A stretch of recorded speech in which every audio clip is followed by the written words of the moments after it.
Okay, to put this fuel filter on, it's not really that big a deal. Now, I'm going to tell you, first of all, I'm not real mechanically inclined whatsoever. And the first time that I did this little job, I could not believe how simple it was. And I'm going to show you just what I've gone through here. And hopefully, if you own a John Deere 5000 series anyway, I don't know how the other ones are in relation to this fuel filter, but all these 5000 series tractors, the 5203, 5103, and this 5303 are all identical in how they're set up. But anyway, this thing has a little fuel shutoff valve. You can probably see my light on it up there. It's red. This one happens to be. And the very first thing you have to do is turn that. That's your fuel line, your whatever going into that filter, and you have to shut that off, so you don't get fuel all over your floor and everything and drain all your fuel out. But anyway, shut that off. And to do that, you're just going to turn that thing a quarter of a turn to the right. And it's real simple. I mean, we just go in here, shut that dude, turn it a quarter of a turn, and it's off. And then you can go about taking this old filter off. Now this one here, I've already got the new one in. But, and to do that, see at the top of this filter, you have a collar, and that thing just loosens up. I think it goes back to the left, goes counterclockwise to loosen, and you just turn it 2 or 3 turns, it seems like, and just drop the whole mess down around this filter. It'll come all the way to the bottom here, and I actually just take mine plumb off.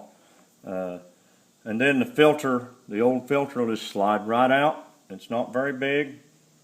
The new filter will just slide right back up into its place. You won't have to worry about how far to put it up in there. I mean, it'll seat. And when you've pushed it as far as it's going to go, it's going to stop. There's not anything else you're going to be able to do.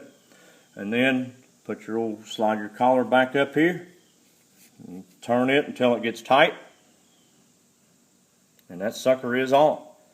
Now what you have to do is the very next step is to go right back over here and turn your fuel valve back on. See, when it's pointed, when that little flange that you see on the left of that thing is pointed back toward the driver or steering wheel, then you know it's on. And then we are ready for the to bleed the lines. Now that is one thing you will have to do, but it's not hard to do. They do recommend that you have the fuel tank completely full. I do believe that all these fuel lines on these things, filling these up, is gravity fed. I think you could probably pump it in there, but man, it'd be kind of hard on your fuel pump and all that.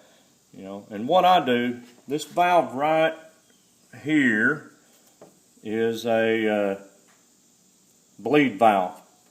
And it's plastic, and you could probably turn that with your hand if you're strong enough, but I just put a screwdriver. It's got a screwdriver slot in it, and I just put a screwdriver in there, turn it about a half turn or a little more. And when you do that, you might see a little bit of fuel come out of it, seep out of it up there. It's going to let you bleed that air out of that line. Okay. Now once you've done that, right up here on top of this fuel filter is a primer pump. And right here. And you just pump that dude up and down. Mine's real firm because all the air is bled out of it. And you're going to see, coming out of this screw right here that I just got done showing you, you're going to see some air bubbles and some fuel come out of there and so forth, and it's all right. You're just going to keep doing that. Just stay with it until that dang air disappears.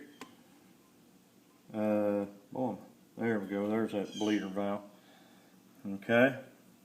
Now, if I'd leave that on, it'd probably help. If I had somebody here helping me. But anyway,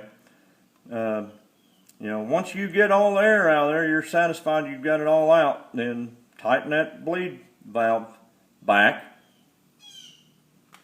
and go up here and push your throttle up about halfway or so, go to cranking. Now don't get all bent out of shape if that dude doesn't start right up just immediately. You know, it's got to be able to, that pump and your fuel pump's going to pump that fuel back through the lines and into that engine, start it running again. It's going to take a little bit of time. So, I mean, if you're used to your tractor starting with one flick of the key like I am, that ain't going to happen. You're going to have to turn it and let it crank just a little bit, and pretty soon it'll catch. And it'll go ahead and start, and then you'll be good to go. And it'll be time to go to work. Now from the time I get that on and get my fuel line back opened is, you know, it's probably, I would not be afraid to go off and leave it 10 minutes. And come back out here then and open up that bleed screw and pump that pump up there on top of that deal. Shut my bleed screw off and then go ahead and start it. Too many times it's such a quick job to take that filter off and put the new one up, and it's probably going to take you, it might take you 5 minutes, I don't know. But I'd say if you were in some sort of a race, you could do it in 2 minutes. But it's real simple. The hard parts, or the time-consuming part's going to be letting that fuel come back in there and then bleeding that line. I hope this helps you just a little bit if you've got a tractor like this one and need to save some money doing your own work. I got the fuel filter on eBay somewhere, and that's by far the way to go.